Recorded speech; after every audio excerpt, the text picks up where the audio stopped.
Greetings, Boogie fans! Michael here, and earlier this week, for the first time since it was announced, we got an info dump on the Pokemon Sword and Shield expansion pass that was sizable enough to warrant an analysis video. So that's what this video is, an analysis video. I'm going to be going over all of the new information about the expansion pass, most of which was not in the trailer. It was found on the Pokemon official site, so there's a good chance you missed a lot of it. I'll also, of course, be providing my own opinions and predictions on some of the information as well. The first piece of info I should mention that was actually the last piece of info in the trailer is that the Isle of Armor will be released on June 17th, about a week and a half from the day this video is being posted. Once it comes out, I will of course have some content about it here on this channel, but I will also be having gameplay content of it on my second channel, MandJTV Plays. So if you want to see me experience the Isle of Armor for the first time, make sure you subscribe to my second channel. I also have a lot of other fun gameplay content there. And if you're not subscribed to this one, you should also do that too. The first shot of the new trailer, which didn't have any spoken word, just music, is Galarian Slowbro, a Pokemon we knew was coming for a while, but has now had its full appearance revealed. It's still the Hermit Crab Pokemon, and it has the brand new type combination of Poison Psychic, is 5'3", weighs 155.4 pounds, and has the new ability, Quick Draw. As of right now, we don't know what Quick Draw does, but my prediction is that it has something to do with either increasing priority or increasing its speed stat, hence the term Quick. Galarian Slowbro has the poison type because the shelter biting its arm set off a chemical reaction with the spices in Galarian Slowpoke's body. The shell on its arm can be used for both melee and ranged combat. When the shelter bites down harder, it drives the Slowbro to start swinging it around wildly and smashing stuff. However, it can also fire poisonous liquid from the shell like a Mega Man arm cannon. This is the inspiration behind its signature move, Shell Sidearm. It's a poison type special move that may poison the target, but it also calculates damage using the target's physical or special defense stat, whichever one will do more damage. This is sort of similar to Photon Geyser, one of Necrozma's signature moves. With Photon Geyser, it checks the user's attack and special attack to see which is higher, and then determines whether Photon Geyser is a physical or special move. With Shell Sidearm, it's checking the target's defense or special defense and goes for which one is lower, but I believe it's always a special move and always uses Slowbro's special attack stat. It just functions like a regular special move or one of those uses the defense stat special moves like Psyshock, depending on the target. One more fun fact about Galarian Slowbro is that it seems to be capable of being fast. Apparently when it's up against a tough opponent, stimulants pour into its body that sharpen its expression and allow it to move, and I quote, with a speed that puts even the quickest reflexes to shame. It seems Galarian Slowpoke can move fast too, likely for similar reasons. The trailer then shows a montage of various scenes, including a shot of the player biking through the water and Ice Cube floating by their heads. Oh my god, that is hilarious and adorable. Then it moves into shots from just the Isle of Armor. Several of these shots showed more Pokemon that will be returning that we hadn't known about before. I won't be listing all of them, but you can find full lists on Cerebi.net. While it's not a new returning Pokemon, I personally am excited to find Wild Wailord in the overworld. In the main game, you could only find wild ones by fishing or in raids. After several shots of returning Pokemon, the trailer showed this Cramorant-inspired contraption for only a moment. According to Pokemon.com, this is the Cram-O-Matic. By feeding it 4 items, it will combine them and provide you with a new one. It can give you a wide variety of items, some of which are rarer depending on the items you put in. The trailer then shows some shots of this large dish with Dynamax clouds, and it turns out to be Max Soup. The official site says, if a Pokemon with great hidden potential drinks Max Soup, it will become a special Pokemon capable of Gigantamaxing. Max Soup seems to answer the question about how we get the Gigantamax Galar starters. You simply feed your starter Max Soup. However, there are still several questions remaining. Can this be used a limitless number of times, or is it just once for your starter? Can it be used on any species of Pokemon that is capable of Gigantamaxing? Even those that normally would not be able to evolve if they can Gigantamax, like Pikachu, Meowth, or Eevee? Also, what does great hidden potential even mean? Does the Pokemon have to have good enough IVs to be capable of eating max soup? I hope it's limitless, and I hope it can be used on any of Gigantamax capable Pokemon normally, but I guess we'll just have to wait and see. The trailer then showed some shots of Clara and Avery, and while Avery's main Dynamax Pokemon was shown to be Galarian Slowbro, the trailer didn't show Clara's. I am still holding out just a bit of hope that her signature Pokemon is Galarian Dustox. I talked about in my previous DLC trailer analysis video that I thought that was possible because of the bow on her head, looking like Dustox's wings, but a different color. Although, the more likely situation is that her signature Pokemon is also Galarian Slowbro. She's a poison specialist, and Avery is a psychic specialist, and Galarian Slowbro is poison psychic type. Also, these two trainers are version exclusive. Clara's only in Sword, Avery's only in Shield, so it wouldn't be that weird for them to have the same signature Pokemon, since no player is going to fight both of them in the same game. Next, we finally got some in-game footage of Gigantamax, Venusaur, and Blastoise, and finally got some info about their exclusive G-Max moves. Originally, I predicted that their G-Max moves would have the secondary effects of Water Pledge and Grass Pledge when used with one of the other pledges, since that's what Charizard's is. G-Max Wildfire has the secondary effect if Grass and Fire Pledge are used together. I thought Venusaur's would be the effect of Water and Grass Pledge together, creating a swamp that quarters the enemy side speed for 4 turns.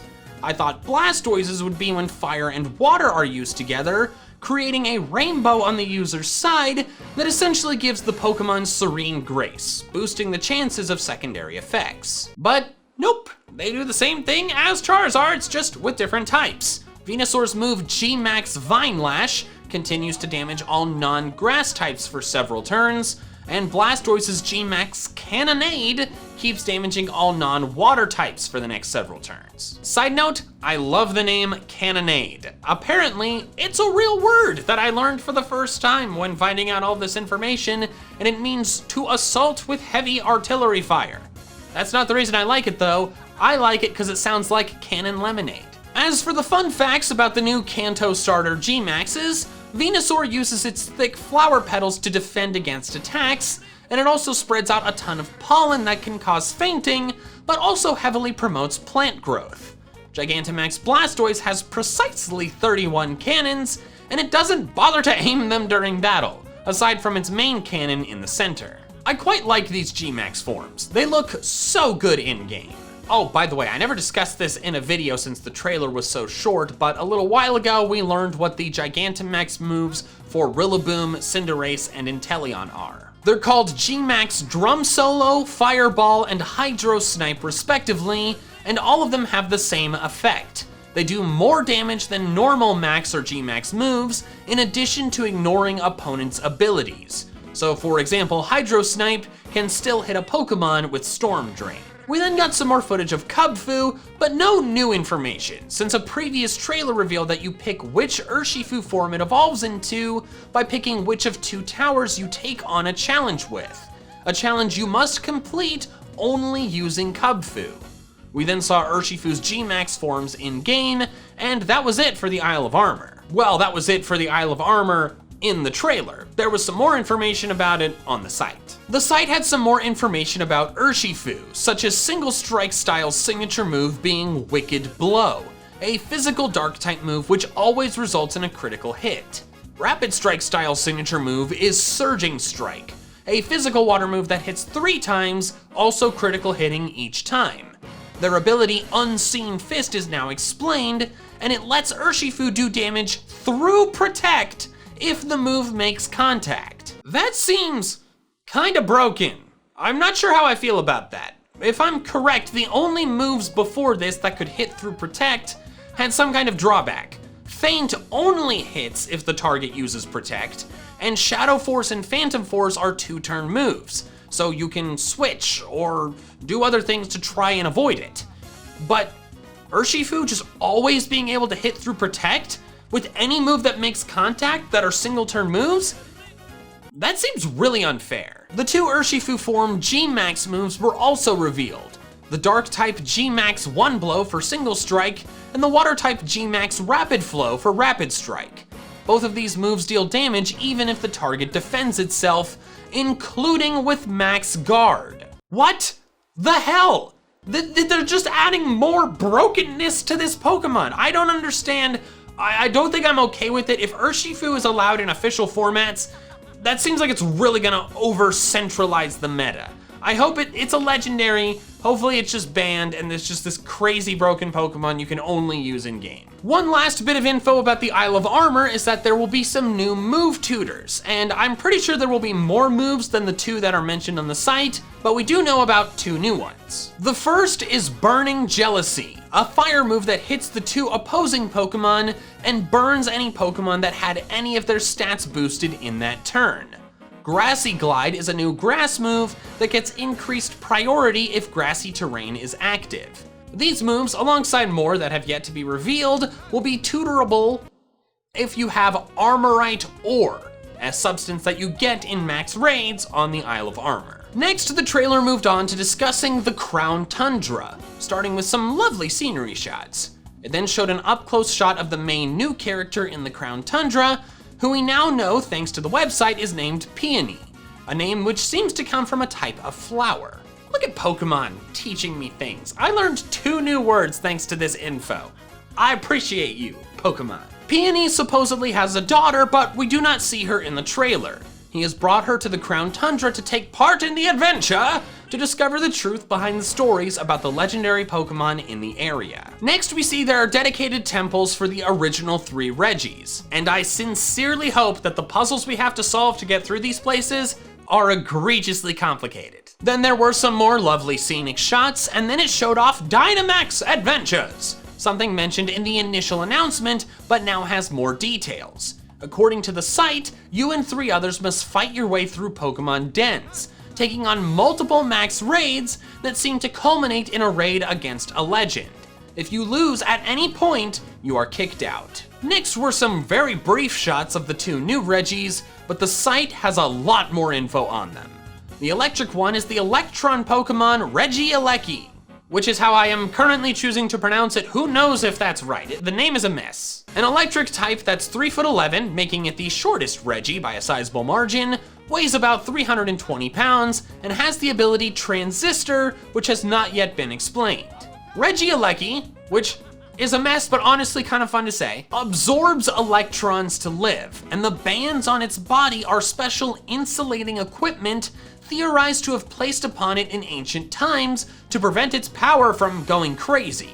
The site says its electric moves are said to have the most power of any electric type Pokemon, which leads me to theorize that Transistor has something to do with boosting the power of its electric type moves, maybe increasing the stab boost they get. It has a new signature move called Thunder Cage, which does damage, traps the opponent, and keeps doing damage for 4 to 5 turns, like Fire Spin or Whirlpool. However, I personally think it'll be stronger than Fire Spin or Whirlpool or Infestation, since this is a signature move for a legendary. My prediction is that its power will be similar to Magma Storm, Heatran's signature move, which also does the trapping and continuing to hurting thing. Next was Regidrago, the Dragon-type Reggie, which is explained by Regigigas, making it out of crystallized dragon energy. Okay? Regidrago is the Dragon Orb Pokemon, a pure dragon type, 6'11", the tallest Reggie besides Regigigas, weighs 440.9 pounds, and has the new ability Dragon's Maw, which, like Quick Draw and Transistor, we don't know what it does as of now. Its signature move is Dragon Energy, where it floats up, makes itself into a Charizard head, and blasts the enemy. The more HP the user has, the more damage the move does, so it seems to essentially be a Dragon-type Water Spout or Eruption. However, I predict it will only target one enemy in a double battle because it just looks like one singular beam, not just bunch of stuff being thrown. As I mentioned, its body is made of crystallized dragon energy, whatever the hell that means. The energy is densest in its core, and it allows it to use dragon-type moves with greater power than other Pokemon, again leading me to theorize that Dragon's Maw increases the power of its dragon moves. Folktales say that Regigigas tried to make a full dragon out of crystallized dragon energy, but it ran out of crystals, which is hilarious, so just the head is left. Ancients feared that if it were completed, it would destroy everything, so they locked it up. The new Reggies are goofy as hell and make very little sense, far less sense than the original Reggies, but I kind of love them for that. The developers were like, you know what, this seems fun, and it is fun, so it's fine. Next was a very cool shot of the 3 Galarian legendary birds having a 3-way battle, kind of like how they did in Pokemon the movie 2000. The official site provided a ton of new information about them though, and honestly, I love them even more because of it. Galarian Articuno is the cruel Pokemon, a psychic flying type, 5'7", 112.2 pounds, and has the ability Competitive. It is migratory and only appears in the Crown Tundra once every several decades. And I should say now this is true for all 3 legendary birds. All of them migrate to the Crown Tundra once every several decades. I'm saying that now so I don't have to repeat myself. This Pokemon is cruel, arrogant, cold, and callous, and it actually keeps itself airborne using its psychic powers rather than its wings. The fantastic eye laser beams are psychic energy, and they can also immobilize opponents.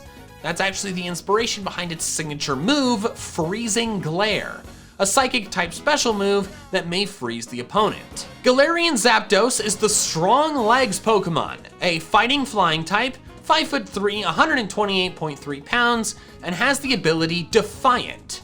It is belligerent and eager to fight, challenging any Pokemon it thinks might be stronger than itself. Its primary combat method is leaping down cliffs with its powerful legs and delivering strong kicks. Its wings are weak though, and as a result is a poor flyer. Its signature move is Thunderous Kick, a fighting type physical move that lowers the target's defense. Then finally is Galarian Moltres, my favorite design-wise of the 3. It is the Malevolent Pokemon, a dark flying type, 6'7", 145.5 pounds, and has the ability Berserk, the first non-Drampa Pokemon to get this ability. It is haughty and acts calmly, doing whatever it wants. The aura it gives off is like intense fire, meaning most Pokemon can't even get close to it. It can use this wicked aura to attack its enemies' minds and fatigue them greatly. Its signature move is Fiery Wrath, a dark type special move which may make the opponent flinch. My guess is that it's Dark Pulse, but stronger. Galarian Moltres is badass as hell. Look at this screenshot of it. That is so cool. Also, can we talk about how the 3 Galarian legendary birds are described as, respectively, cruel, belligerent, and malevolent? Apparently, getting a regional variant makes you an asshole. The final thing shown in the tournament was the Galarian Star Tournament. It's unlocked once you've gotten through enough of the Crown Tundra, and it seems to be another tourney option in Winden. All the battles are multi-battles. You pick a teammate, then take on teams of 2 trainers from the game. 2 example teams are Nessa and Bee, then Raihan and Leon. The final thing announced that was not in the trailer is that hidden ability Galar starters are now available. It seems to get them, you just have to transfer a Pokemon into Pokemon Home from Sword and Shield, and then go to Mystery Gift and you get them put into your home, and then you put them in Sword and Shield. Get ready for Libero Cinderace to be everywhere. So that wraps up my analysis of all of the new Pokemon DLC information. Make sure you're subscribed to both this channel and MandJTV Plays so you don't miss my Isle of Armor content when it comes out in less than 2 weeks. Thanks so much for watching, and an extra special thanks to my patrons over on Patreon, who are helping support my channel independent of fluctuating YouTube ad revenue. If you want to help support me in the same way and get some cool perks as a result, the link is in the description below. Also, if you want to check out some more of my fun Pokemon content, I recommend these videos right here. Alright, that's all I have for now, so until next time, big fans, gotta catch them all!